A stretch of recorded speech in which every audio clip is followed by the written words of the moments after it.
Hola, mi nombre es Diana Leal. Para este trabajo final yo elegí hablar acerca de la infancia, de su psicopatología y de algunas formas de intervención.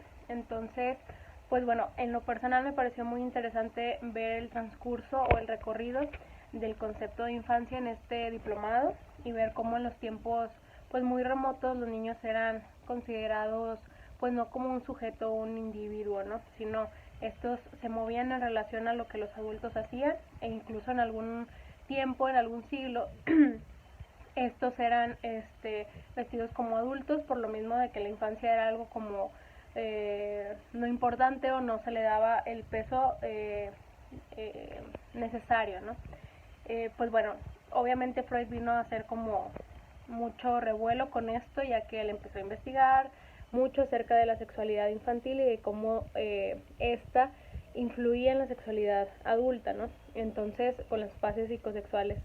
Este, y pues bueno, un concepto importante de Freud es este de perverso polimorfo, que pues bueno, según él, por ejemplo, los niños que son perversos polimorfos buscan satisfacción en distintos objetos sin necesariamente llegar a una meta donde el fin sea la reproducción. Entonces, pues bueno, vemos cómo a lo largo del tiempo se le va tomando más importancia y más sentido hasta llegar, por ejemplo, a esta conceptualización que para mí es muy importante respecto a que el niño es un sujeto individual a los padres que piensa, que desea y que siente y que tiene como una carga propia, ¿no? Entonces, pues bueno, por el lado de la conceptualización de la infancia. También vimos algunas psicopatologías a lo largo del diplomado, que en lo personal me ayudaron mucho también como a identificar en algunos casos y sobre todo también para saber más o menos cómo intervenir.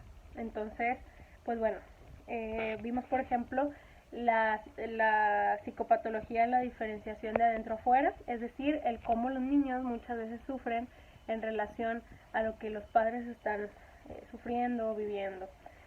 Por ejemplo, cuando los padres se están divorciando o si alguno de ellos presenta síntomas de depresión o ya una depresión diagnosticada, pues bueno, es normal que los niños también puedan padecer algún tipo de síntoma como ellos.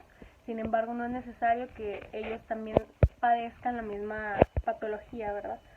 Pues bueno, también están los trastornos en la erogenización. Esto se tiende a dar, por ejemplo, pues sabemos que la erogenización es necesaria para el crecimiento de los niños y esto se puede dar, por ejemplo, en los niños que sufren de algún abandono, que son maltratados. Entonces el cuerpo es tomado como algo que no se le debe de cuidar, pues porque no hay alguien que lo erogeniza y lo trata con afecto o con amor. Y pues bueno, obviamente hay que tener cuidado en este punto, ¿no? Para que no, pues bueno, que no se malinterprete o algo así en caso de algún abuso sexual o algo así. Y luego pasamos, por ejemplo, a los trastornos en la imagen unificada de sí, donde el cuerpo se está como fragmentado, por ejemplo, en los casos de abuso sexual, donde usualmente el cuerpo está como disociado a lo que se siente, en los trastornos alimenticios también como la anorexia o la bulimia. También está la renuencia a sujetarse a las normas culturales, es decir, cuando por lo regular el principio de placer tiende a regular al sujeto, en este caso al niño, cuando el principio de realidad a lo mejor no está como bien impuesto, bien construido en él, para saber también hasta dónde hay que frenar o hasta dónde hay que llegar, ¿verdad? Que no todo en esta vida son impulsos y llegar como a esta meta de placer. Y bueno, otra parte también es esto de la transmisión de los secretos y fantasmas, que pues bueno, sabemos por ejemplo que estos se van actuando muchas veces cuando no son hablados.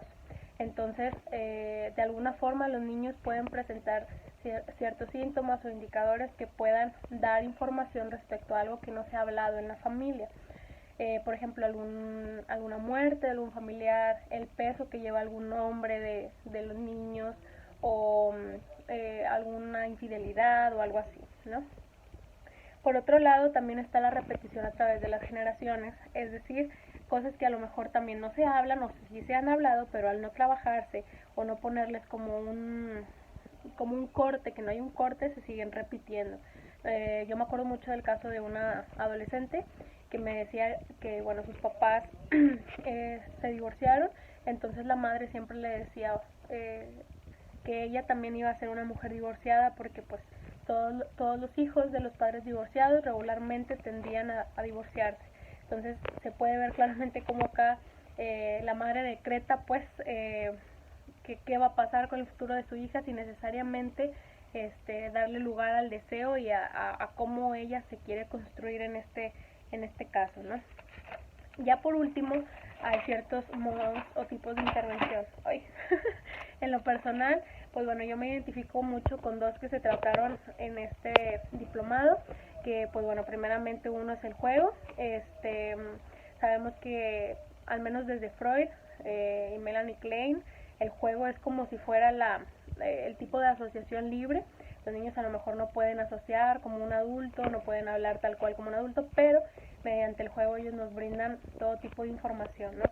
Desde cómo colocan los juguetes, desde qué juguete te dan, qué papel o qué lugar tienes en el juego, el tipo de juego que ellos utilizan. Por ejemplo, yo recuerdo mucho el caso de un niño cuyos padres en la relación de los padres siempre había mucha violencia y al menos en los juegos que solíamos tener en las sesiones, los niños siempre eran juegos como de guerra, de matar, de soldados, o sea, era mucha pelea, mucha guerra, ¿no? Entonces, este tipo de cosas nos brinda también información de cómo el niño está procesando y también metabolizando lo que está sucediendo en casa. Y pues bueno, también otra técnica que a mí me pareció muy padre de intervención, al menos con los niños, fue la de Winnicott del garabato. Es decir, yo hago un garabato y le digo al niño que él diga lo primero que se le ocurra, o si no que él complete el garabato y ahora sí de que, pues bueno, que empecemos a asociar, ¿no? Entonces me parece que también esta es una muy buena técnica, ya que se presta para que el niño asocie y diga lo primero que se venga a la mente, o lo dibuje, ¿verdad? Y pues bueno, por mi parte es todo. Estoy muy agradecida por este diplomado. En lo personal aprendí muchísimo y me va a servir y me va a seguir sirviendo mucho para mi práctica clínica. Entonces, muchísimas gracias.